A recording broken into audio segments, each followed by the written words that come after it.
wrong. No. You just be there. Just be there. I will come to you. You just wait for your turn. When you are coming. You please wait for your turn. This is wrong, father. സ്വന്തമായിട്ട് അഭിപ്രായം പറയുന്നില്ലെങ്കിൽ അത് പറയൂ. ഞാൻ ഭയക്കുന്നില്ല.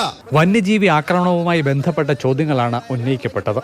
സാക്ഷാൽ PC ജോർജിന് പോലും പിടിച്ചു നിൽക്കാനായില്ല. പോരാത്തതിന് അവതാരകന്റെ നിരന്തര ഇടപെടലും. I am the moderator here. You may please be seated. What moderator? You may please be seated. You are saying. No, you are not. You are uttering absolute nonsense. You please be seated. Body man. You please be seated.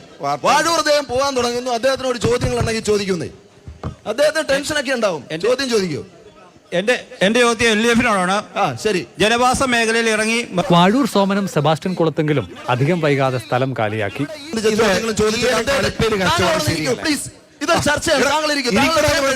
ഒടുവിലെത്തിയ Anto Antony സംസാരിച്ചു തുടങ്ങിയതും ദേ വീണ്ടും അവതാരകൻ. നിയമം നടപ്പിലാക്കുകയും നിയമം നിർമ്മിക്കുകയും ചെയ്യുന്ന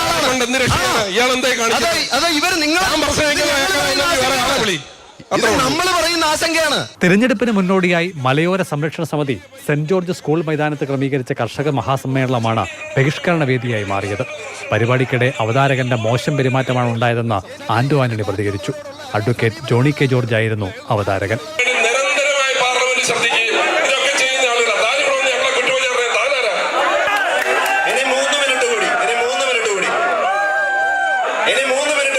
Mathrubhumi news, Pathanamthitta.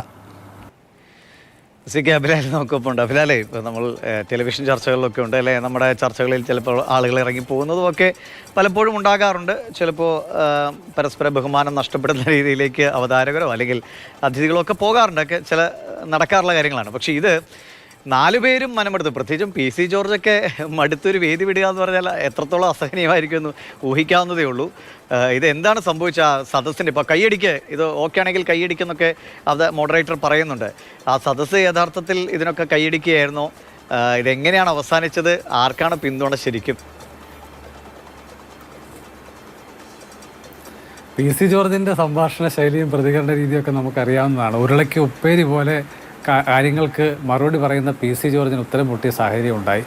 അവതാരകൻ്റെ ഒരു പരിധിയില്ലാത്ത ഇടപെടലാണ് നിരന്തരം ഉണ്ടായിക്കൊണ്ടിരുന്നതെന്ന് നമുക്ക് ദൃശ്യങ്ങളിൽ വ്യക്തവുമാണ്. ചുരുക്കത്തിൽ ഇപ്പോൾ തിരഞ്ഞെടുപ്പ് കാലത്ത് ഒരു സംഘടന സംഘടിപ്പിക്കുന്ന സംവാദ പരിപാടി ഇത്രമേൽ അലങ്കോലപ്പെട്ടത് ഈ രാഷ്ട്രീയ ചരിത്രത്തിൽ സമീപകാലത്ത് ആദ്യ സംഭവമാണെന്ന് എനിക്ക് തോന്നുന്നത്.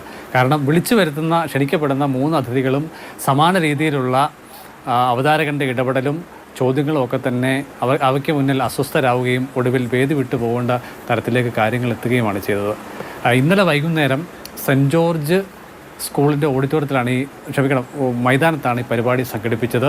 കർഷക കൂട്ടായ്മയാണ് ഈ പരിപാടിയുടെ സംഘാടകരായിട്ടുള്ളത്. ശ്രോതാക്കളായി എത്തിയവരുടെ കൂട്ടത്തിൽ വിവിധ രാഷ്ട്രീയ കക്ഷികളുടെ പ്രാദേശിക നേതാക്കളും പ്രവർത്തകരും ഒക്കെ തന്നെ ഉണ്ടായിരുന്നു. ഓരോ നേതാവും പ്രതികരണം നടത്തി അത് പൂർത്തിയാവുന്നതിന് മുൻപ് അവതാരകൻ ഇടപെടുന്നുണ്ട്. അങ്ങനെ പരസ്പരം ചോദ്യം ചോദിക്കൽ എന്നതിനപ്പുറത്തേക്ക് ചോദ്യം ചെയ്യലിൻ്റെ രൂപത്തിലേക്ക് മാറുന്നു. മറുപടി പറയാൻ അനുവദിക്കാതെ നിരന്തരം ചോദ്യങ്ങളിലേക്ക് മാറുന്നു. അങ്ങനെ ആളുകൾ അസ്വസ്ഥതപ്പെടുന്നുണ്ട്. അപ്പോൾ ഓരോ നേതാവിനെ അനുകൂലിക്കുന്ന ആളുകൾ എതിർ ശബ്ദം ഉയർത്തുന്നുണ്ട്, മറുവിഭാഗം കൂകി വിളിക്കുന്നുണ്ട്. അങ്ങനെ ആകെ അലങ്കോലപ്പെട്ട ഒരവസ്ഥയിലായിരുന്നു പരിപാടി.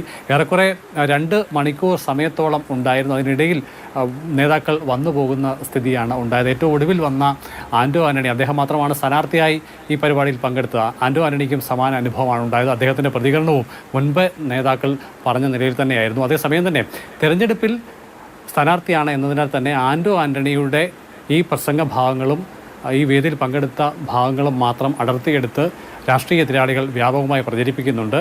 ഇതുമായി ബന്ധപ്പെട്ട അന്വേഷണത്തിലാണ് ഈ വേദി വിട്ടു പോയവരുടെ കൂട്ടത്തിൽ എല്ലാ നേതാക്കന്മാരും ഉണ്ടായി എന്നുള്ള കാര്യം കൂടി വ്യക്തമായത്. എന്തായാലും തെരഞ്ഞെടുപ്പ് സമയമാണ്. ഇത്തരം ചർച്ചകളിലെ അല്ലേ അതൊക്കെ പല രീതിയിൽ ആളുകളുടെ ഇടയിൽ പ്രതിഫലിക്കാം. അഭിലാലിന് തോന്നുന്നത് അവിടുത്തെ ഒരു കയ്യടി ആർക്കൊപ്പം നിന്നു ഇത് വോട്ട് നഷ്ടപ്പെടുന്ന കച്ചവടമായി മാറുമോ അതോ വോട്ട് കിട്ടുന്ന കച്ചവടമായി മാറുമോ മുന്നണികൾക്ക്? അഭിലാൽ, അത് മാത്രം കൂടി. അതായത് നേരിട്ട് ആ പരിപാടിയുടെ ഭാഗമാകാത്തത് കൊണ്ട് അങ്ങനെ ഒരു വിലയിരുത്തലിലേക്ക് നമുക്ക് എത്താൻ കഴിയില്ല. മറ്റൊന്ന്, എത്രത്തോളം ആളുകളുടെ പങ്കാളിത്തം ഈ പരിപാടിയിൽ ഉണ്ടായിരുന്നു എന്നുള്ളത് ദൃശ്യങ്ങളിൽ വ്യക്തമല്ല. ഒരു പ്രാദേശിക ചാനലാണ് ഈ ദൃശ്യങ്ങൾ പകർത്തിയതും പിന്നീട് അവർ അത് വിവിധ ഘട്ടങ്ങളിലായി സംപ്രേഷണം ചെയ്യുകയുമാണ് ഉണ്ടായത്. ഇതിൻ്റെ ചില ഭാഗങ്ങൾ മാത്രമാണ് ആദ്യഘട്ടത്തിൽ ലഭ്യമായത്. എന്തായാലും ഈ ജില്ലയിൽ വനാതിർത്തി മേഖലകളിലെ ആളുകൾ അഭിമുഖീകരിക്കുന്ന വന്യജീവി ശല്യം എന്നുള്ളത് ഒരു പ്രധാനപ്പെട്ട തിരഞ്ഞെടുപ്പ് പ്രചാരണ വിഷയമാണ്.